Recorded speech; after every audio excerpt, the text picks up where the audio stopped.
Hello, akkam jirtu Tasfaayeen jedhama. Kun viidiyoo Eksellii Afaan Oromoon jedhu kan kanaan dura barachaa jirrudha.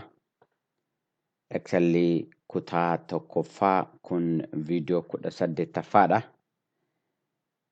Akkuma kanaan dura laallee Eksellii kutaa tokkoffaatti warra akka salphaatti hubachuu dandeenyu yookiin akka seensaatti warra nu gargaaran tokko tokkoon irra deemnee ilaalaa jirra. Viidiyoo darban keessatti taabii daataa jedhu yookiin gumii ajajootaa warra daataadhaaf ta'an ilaalaa turre dhiifama. Akkamittiin daataa eessa akka argannu, akkamittiin akka feenu, eessa akka feenu kana kaleessa viidiyoo darbe irratti ilaalleerra viidiyoo kutaa tokkoffaa viidiyoo 17ffaa irratti.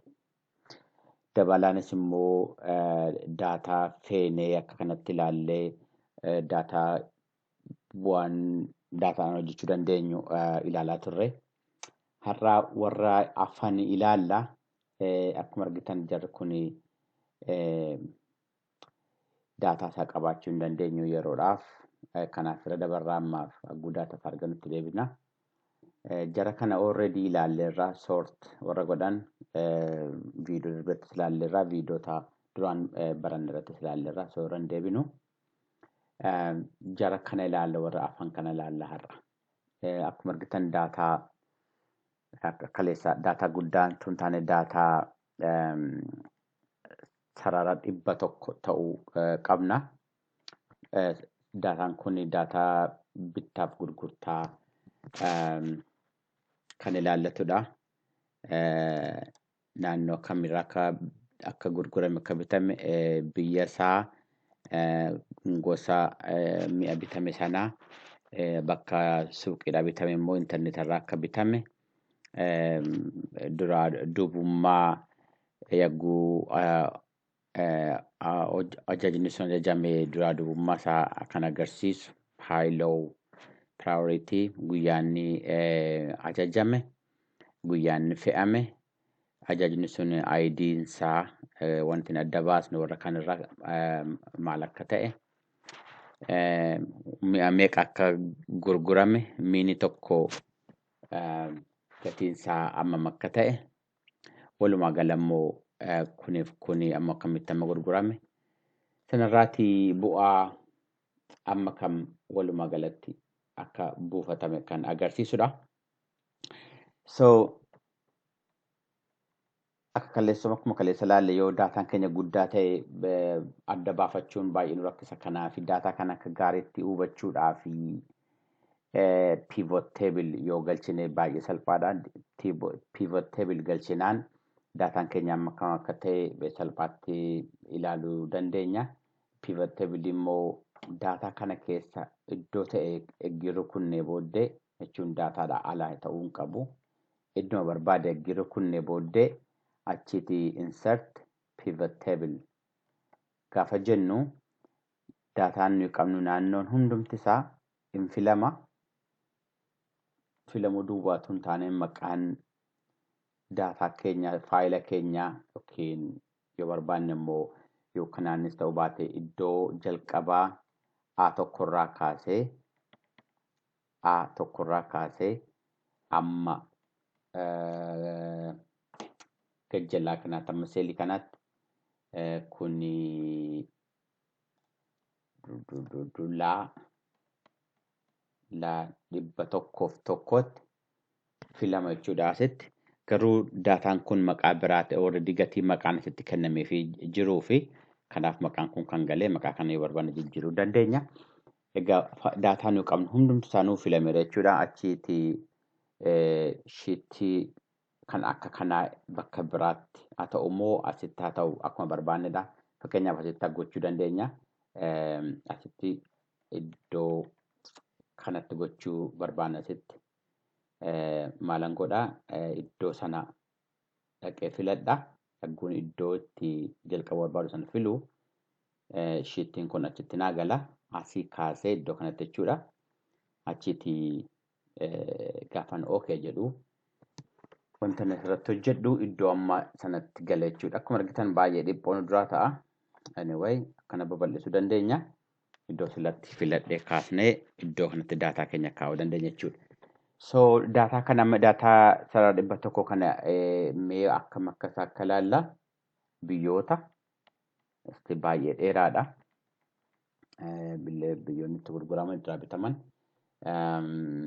Mi'oota gurguraman mi'oota gurguraman amma kamuma ta'an biyyoonni kun amma akka bitan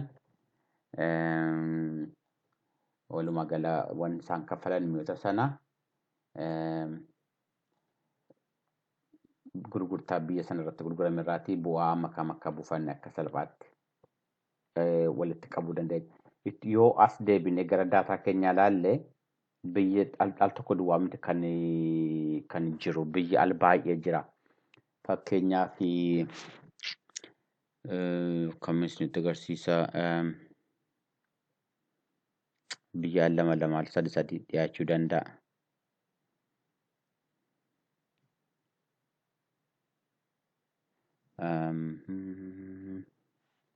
Nergu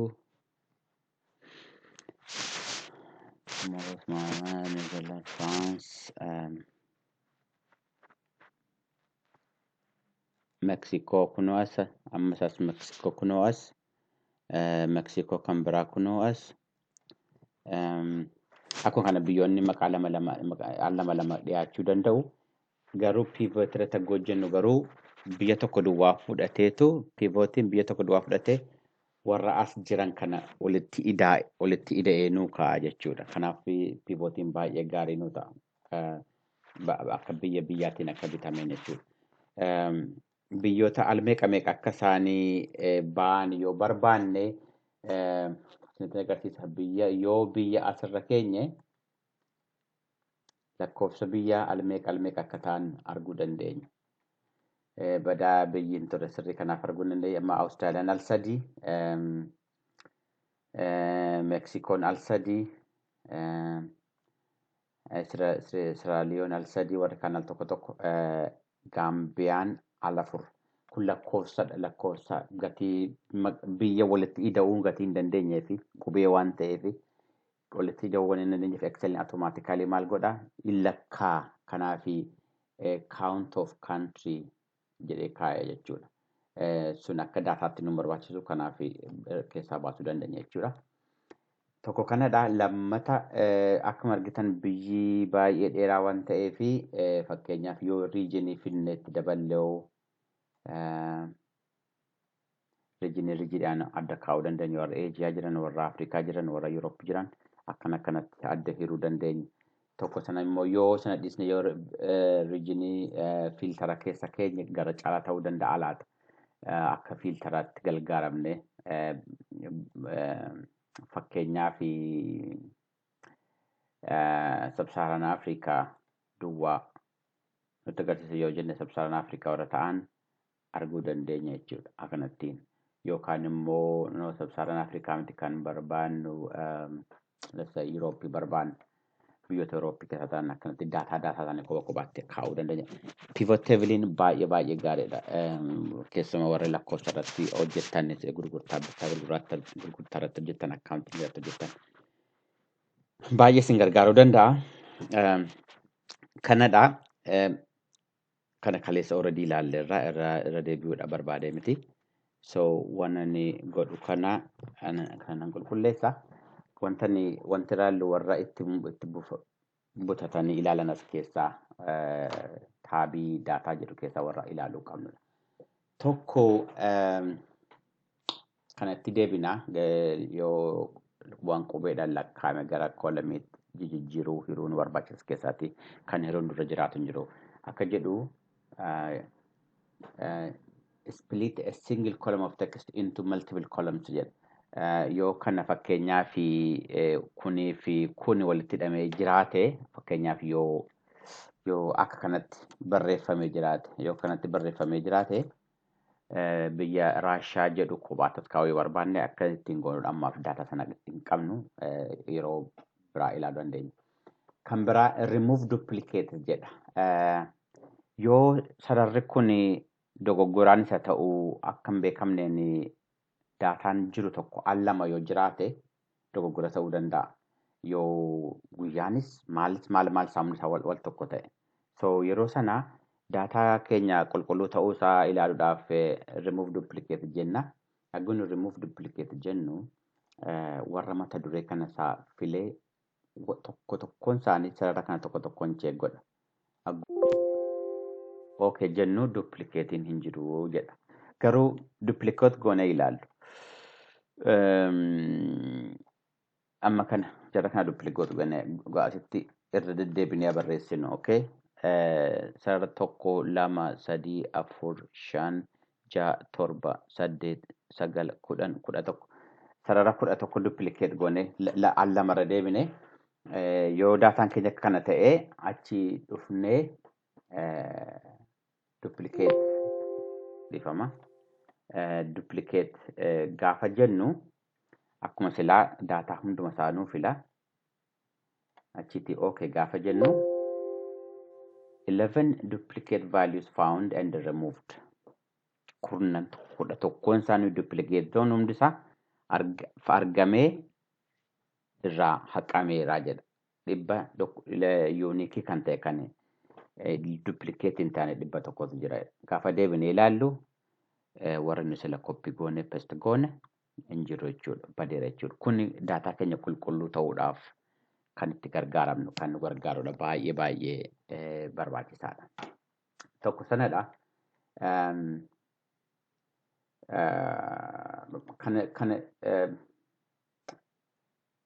Akka salphaatti itti agarsiisuu danda'a. Fakkeenyaaf kanaan dura ilaalleerra flash fiiliin kun yoo lakkoofsa fakkeenyaaf 1 2 3 akkana qabaanne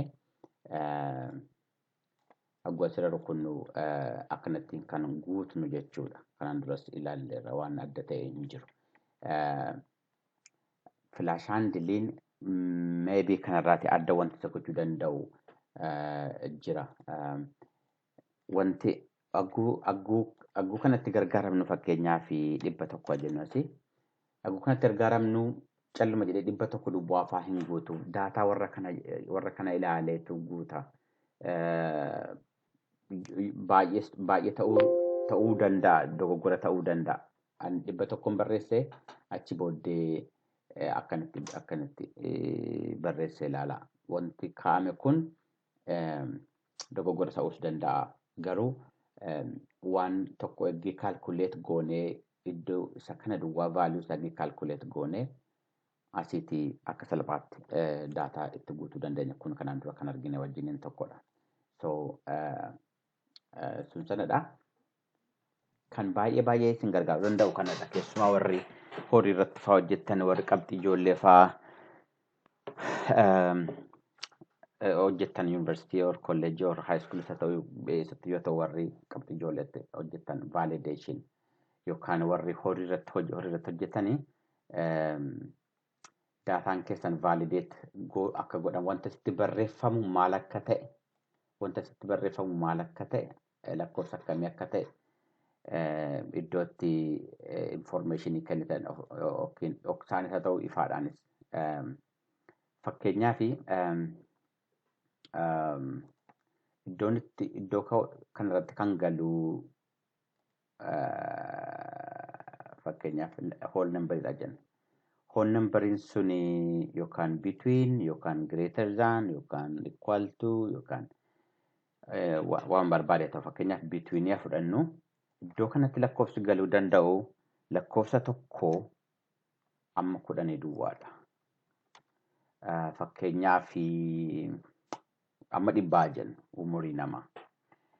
Namni hojjettoota yoo ta'e 18 amma 100 haa jennu. 100 caalaa jamni jiraatu hojjennu akka 120 haa jennu. Umuriidha iddoon kun haa jennu iddoon barreeffamu sun. Garuu yoo kun hin dogoggora ta'e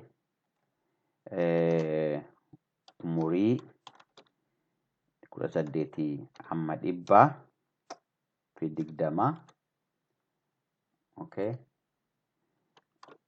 umuriin tokko amma 18 amma 120 ta'uu qaba. Okay. Egaa kana barreessine booddee asiitii maal gochuu nurra jiraata? Waa sadii gochuu nurra jiraata. Tokko tasumayyuu akka wanti kana alan taane hin barreeffamne kaa'uu dandeenya. Lama, namni barreessu kuni eeyyee dogoggora akka ta'e yookiin immoo informationiin kun akka jiru baree akka sirreessu gochuu dandeenya. Yookaan immoo just akkuma informationiitti namni sun akka barutti kaa'uu dandeenya. As ituu namni kun hin barreessin gaafa namni sun irra maadhee kanarra dhufu informationiin tuma namni barreessin iyyuu informationii kennuufii dandeenya abbaa sanaa. Fakkeenyaaf umuriin 18 amma 109. Okay. Umuriin umuriin 18 amma 120 ta'uu qaba. Egaa kana keenyee booddee kan information inni ilaalla tokko tokkoon sagana ilaalla dura ilaalla achi booddee okay jenna. Okay. So namni kun kolomii kana hundumaa ta'uu gochuu dandeenya. Ammaaf garuu maadhee tokkotti irratti kan goone. Egaa maadhee biraa information humtuu hin jiru. Gaafa maadhee kana dhufnu information sila jennu duraan dursee mul'ata jechuudha. Duraan dursee mul'ata. Haa ta'u sana dhiisnee fakkeenyaa fi 17 barreessinu. Gaafa 17 barreessinu informationii kanatu as ba'a. Umuriin 18 amma 20 ta'uu qaba. Keessa silaa warning irratti. Amma akka maal jedhaa yookaan lafaa barreessi yookaan ituun barreessin dhiisi jedha. So dirqisiisa inni kun hin dirqisiisa jechuudha. Retry yoo 18 barreessine rakkoon tokkoyyuu hin jiru. Yoo 130 barreessine akkuma silaa sirreemeti 120 ta'uu qaba jedha. Kanaafi cancel gochuu qabna jechuudha. 130 barreessine yoo dhiisne malee yoo cancel goone malee yoo haqne malee irra darbuu hin dandeenyu jechuudha. Yoo warning ta'e yoo akeekkachiisa ta'e yoo 17 barreessa informationii naan jedha. Iddoon kun kan barreeffamuu qabu 18 amma 120tti itti fuftaa naan jedha. Yoon eeyyee jedhee nama barreeffama rakkoo tokko malee. Okay. Yoo ani no jedhee iddoo salaatti deebi'a jechuudha. Yoon 100 fi nama abbaa carraa ta'e 100 fi 20 gararraa jiraata 125 eegguun barreessu akkuma kana information kana na dhiyeessa. Umuriin amma kanatu sila kaa'ameef itti fufta eeyyee yoon jedhe irraan barreessa. Lakkii yoon jedhe isa silaatti deebi'ee barreeffama jechuudha. So dhiifama haquun qaba jechuudha. Gunnoo jedhu irra sirreessuun qaba jechuudha. Kun keessuma baay'ee gaariidha warra daataa adda addaa hojjetaniif. Asitti akkuma isiniin jedhee kun kanaa ol caaluu hin qabu, kun kanaa gadi ta'uu hin qabu. Hunduma isaatti sirreessinee kaa'uu dandeenya jechuudha.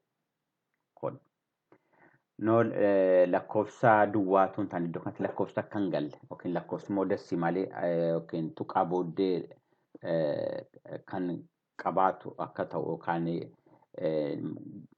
liistii akka ta'u yookaan guyyaa akka ta'u yookaan waan barbaanne akka barreessinu waan asitti define goone asitti akkuma lakkoofsaatti define goone malee yookaan immoo lakkoofsumti wantumti as keessa galu jennee kaa'uus hin dandeenye jechuudha. So kun waa barbaachisaadha yoo waa barreessinu keessaatti tokko jechuudha. Nuyi amma kana hin barbaannu kolomii keenya kan itti fufu. Kan biraa kanat keessaa baruu qabdan kan kana really baay'ee ol ka'aadha. Waan amma keessatti ilaallu miti. Kanan tokko kan itti agarsiisu barbaadu pivot table irratti waan tokko irraa fadhan itti agarsiisu barbaada. Eegin daataa kana keessa already daataa kana keessa jira, table kana keessa jira yookiin gabatee kana keessa jira. Pivot table eegin galchee booddee okay iddoo silaatti ta'u iddoo adda biraa dhufe okay sheetii biraatti ta'e defaultiidhaan akkuma sila tolchameen jalqaba iddoo biraatti ta'uu qaba maaliif freely ta'ee namni akka hojjetuuf. Fakkeenyaaf akkuma silaa revenue amma kana waliigala revenuetii bu'aan amma kanadha. Achi booddee maal isiniin jedha like eessa akka bitame na ilaallu. Okay, suuqiidhaa warra bitamee fi internet irraa warra bitame. Eegi keenya booddee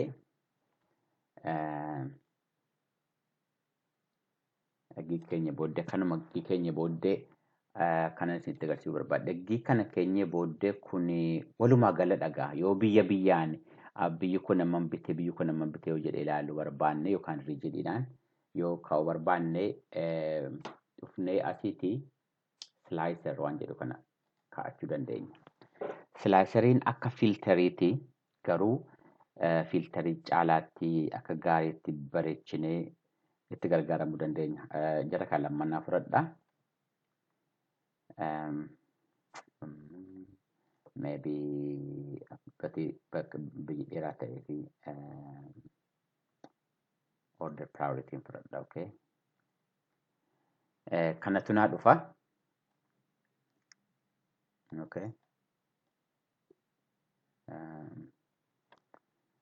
Tu gara horii ta'e baay'ee gaariidha. Lama sadiin galcha akka gararraa iddoo qabaadhutti. Eegin galchee booddee ammallee iddoon nan ga'u. Al tokko amma kana namni galchuu barbaada. Yaa. Eegin amma kana eegin galchee booddee dhiifama. Eegin galchee booddee priority I don't know priority high priority, low priority, medium priority ajennu define nungone data ni garuu akkuma natti jennu biyyaan qabnaa asiiti. Gonna do more bakka more galchuun qabatannoo ishee. Yeah.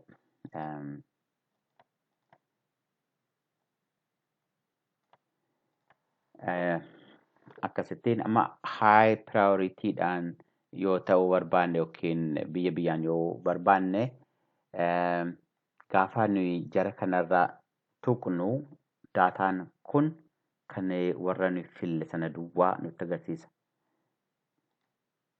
Yoo argitan amma kan Awurooppaa duwwaa nutti agarsiisa. Awurooppaa keessa high priority yoo kan deemamamidha.